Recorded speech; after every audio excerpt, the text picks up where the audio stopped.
Hello guys, तुमचं आज 30 days चॅलेंजच्या नथ मेकिंग चॅलेंजमध्ये आज तुमचं स्वागत आहे. तर आजचा मुद्दा असा आहे की आपण मोती कोणते कोणते यूज करायचे. आता आपण व्हाईट मोतीबद्दल आज चर्चा करूया. तर व्हाईट मोती आपण कोणते कोणते यूज करतो नथीसाठी. तर मी फर्स्ट ऑफ ऑल तुम्हाला टाईप सांगते मोतींचे. तर मोतींचे टाईप कसे असतात बघा. प्लॅस्टिक मोती असतात, परत डबल कोटेड प्लॅस्टिक मोती असतात, ऑफ व्हाईट असतात, व्हाईट असतात, येल्लोइश असतात, ऑरेंजिश असतात, जॅपनीज बीड्स असतात मोत्यांमध्ये. असे प्रकार असतात, वेगवेगळे प्रकार असतात. जर तुम्ही बिगनर असाल तर तुम्ही प्लॅस्टिक बीडकडे जा, कारण की ते खूप लो क्वालिटीचे असतात आणि जर म्हणजे त्याच्यावरती जर तुम्ही शिकलात तर तुम्हाला बाकीच्या बीड्सवरती सुद्धा शिकता येईल आणि ते कमी किमतीत मिळतं, त्यामुळे तुम्हाला ते बजेटमध्ये सुद्धा असेल. त्यामुळे तुम्ही प्लॅस्टिक बीड्सकडे जा.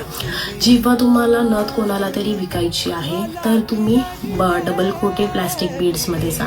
आणि जर तुम्हाला एकदम हेवी रेंजमध्ये जेव्हा तुम्ही एडी स्टोनची नथ बनवताय तर तुम्ही जॅपनीज बीड्सचा उपयोग करा किंवा डबल कोटेड बीड्सचा उपयोग करा. काय होतं की जेव्हा तुम्ही हाय क्वालिटीचा रुपयांची तुम्ही जेव्हा नथ देता दुसऱ्याला तर त्याच्यावरती तुमची क्वालिटी सुद्धा दिसली जाते. तर जर तुम्ही प्लॅस्टिक बीड्स इथे यूज करणार तर त्यानंतरला थोड्या वेळानंतर त्याचे जे वरचे कवर्स असतात, त्या बीड्सवरचे जे कवर्स असतात ते निघून जातात. तर तुम्ही त्यापेक्षा काय करा की जी डबल कोटेड बीड्स असतात किंवा जॅपनीज बीड्स असतात त्याच्याकडे जा. तुमची लेवल जेव्हा थोडी वाढत जाईल, म्हणजे तुमच्या बिझनेसमध्ये जर तुमची थोडी लेवल वाढत जाईल तेव्हा तुम्ही त्या मोतींचा उपयोग करा. तर ह्याच्यात खूप सारे शेप्स असतात प्लॅस्टिक बीड्समध्ये, लाईक की ओवेल शेप बोला किंवा गहू मोती बोला किंवा ड्रॉप शेप बोला. ड्रॉपमध्ये सुद्धा छोटा ड्रॉप असो, मोठा ड्रॉप असो, राईस बीड्स असतात, परत तुम्हाला सर्कल बीड्स असतात. असे वेगवेगळे शेप सुद्धा असतात. तुम्ही वेगवेगळ्या शेपनी तुम्ही वेगवेगळी नथ रिनोव्हेट करू शकता.